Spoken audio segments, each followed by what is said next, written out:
soi-disant une sous-marque de chez Xiaomi. Je pense que tu vas en douter aussi juste après cette vidéo.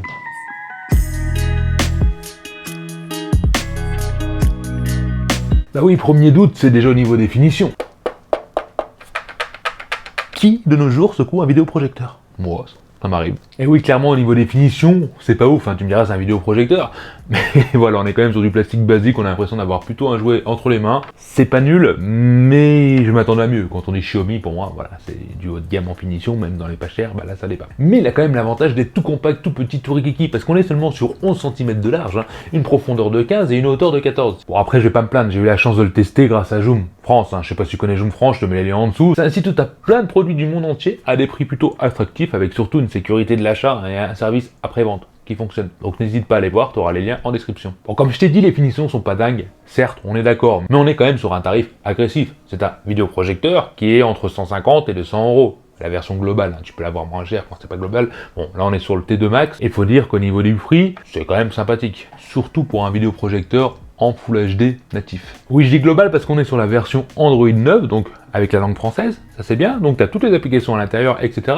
Mais on n'est pas sur Android TV, et c'est là où ça va être un petit peu gênant. C'est même clairement pas un cadeau en fait. Il y a quand même quelques avantages, tu auras pas mal d'applications, hein. Tu auras bien sûr Disney+, tu auras Netflix, tu pourras utiliser App Store, je connaissais pas du tout ce store d'applications, mais tu as aussi Play Store, mais là il faudra insérer tes identifiants, ton mot de passe, autant passer par App Store, chez des Wambo, pour trouver toutes les applications qui te conviendra, que tu auras besoin, sachant qu'il y en a quand même un paquet. Mais voilà, bon, Android 9 certes, mais Android 9 avec un manque de fluidité, on a quand même 16 Go de stockage pour stocker toutes les applications si tu veux le faire, même des films, etc. Il n'y a pas de problème, il fait bien Wi-Fi et Bluetooth, donc là c'est bien, par rapport à ça c'est très très bien. Mais voilà, c'est vraiment pas très fluide, même si la télécommande gère plutôt bien, elle réagit bien en général, hein, faut l'avouer, bah le système est quand même mollasse. On n'est pas sur un processeur de ouf, donc ça va ramer.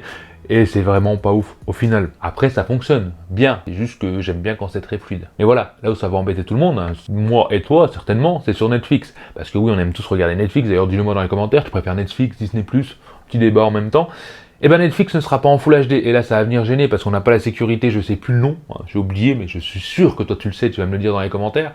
Et ben ça te permet de regarder que la source en SD, et franchement en SD ça pue, c'est le bon terme, ça pue. Et donc l'image ne sera pas bonne, c'est pour ça que je te conseille de passer par une box Android, hein, la Fire TV Stick ou une box Xiaomi, pour avoir un Netflix en HD, ça changera quand même pas mal. Bon, on est sur un focus manuel, ça bon, on va pas s'en plaindre. On a un trapèze automatique, si tu sais pas ce que c'est que le trapèze, ça te permet de régler l'image pour qu'elle soit bien rectangulaire en 16/9 plutôt qu'un truc déformé si tu te mets de travers, de côté, de haut, en bas, etc. Malheureusement, le trapèze automatique ne trapèze pas bien automatiquement. C'est vraiment pas une réussite.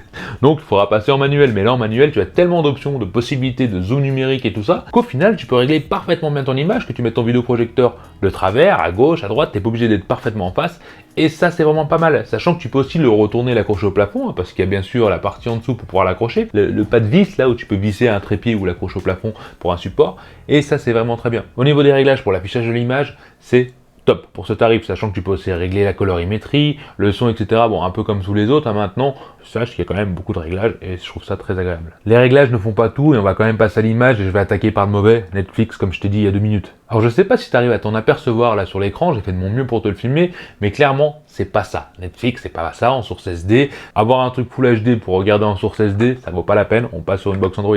Mais là où ça va se démerder un peu plus, c'est que quand tu vas sur YouTube, tu mets en FHD et tu viens me regarder, bah tu vas regarder que l'image est quand même bien plus nette, hein. Il n'y a rien à voir. On a à peu près une belle colorimétrie, mais ça a tendance quand même à virer vers le vert. Alors là, on ne le verra pas forcément, ça va dépendre de ce que tu vas mettre, c'est toujours pareil. Et le petit défaut que je vais trouver aussi, c'est sur le piqué de l'image.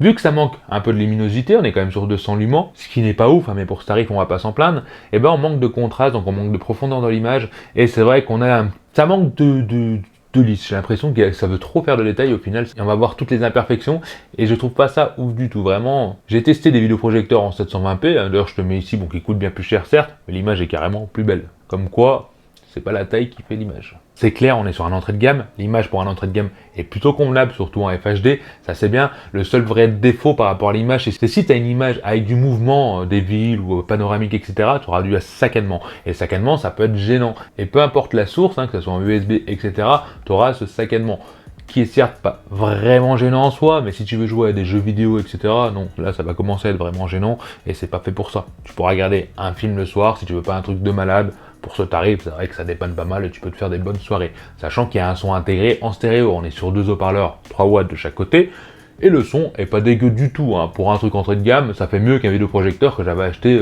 600 balles qui avait un son pourri.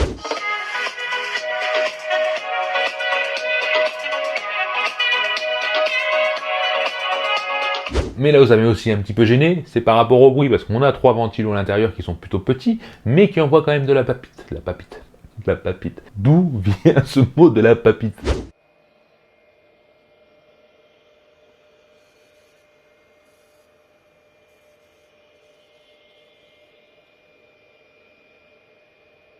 Et ça peut être gênant si tu as le vidéoprojecteur à côté de toi, sache que tu entendras quand même pas mal le son, surtout quand il commence à chauffer au bout d'un certain temps, il vaudra mieux le mettre un peu plus loin, sinon tu mets un casque parce que oui, il fait bien Bluetooth. Et l'avantage avec le Bluetooth, c'est que tu n'as pas de décalage audio. Les voix correspondent bien au son directement sur le casque, et j'ai trouvé ça plutôt agréable. En tout cas mieux que d'entendre le ventilateur. Bien sûr, si tu n'as pas de Bluetooth, tu pourras brancher un casque en jack directement derrière, ou une barre de son, ou ce que tu veux.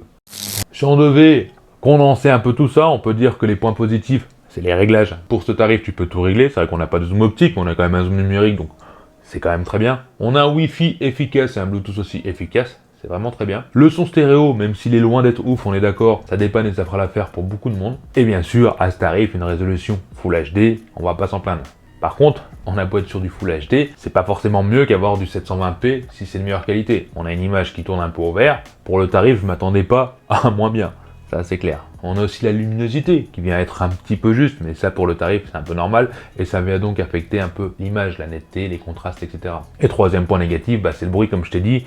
Bon, il est petit, il est moins bruyant que certains vidéoprojecteurs que j'avais qui coûtaient 600 balles à l'époque, qui soufflaient beaucoup plus, mais ça reste quand même un petit peu bruyant. Maintenant, de nos jours, on a des vidéoprojecteurs bien plus silencieux. Quoi qu'il en soit, il est quand même compact, une belle allure, c'est un bon choix, oui. Si tu cherches un vidéoprojecteur pas trop cher, à moins de 200 balles, vas-y, parce que tu trouveras difficilement mieux à ce tarif-là, mais tu trouveras beaucoup plus facilement plus nul. Je sais pas si ça veut dire quelque chose, mais je l'ai dit. N'hésite pas à mettre ce pouce bleu si tu as aimé la vidéo, et je te dis à la prochaine, mon Tokiwanchien.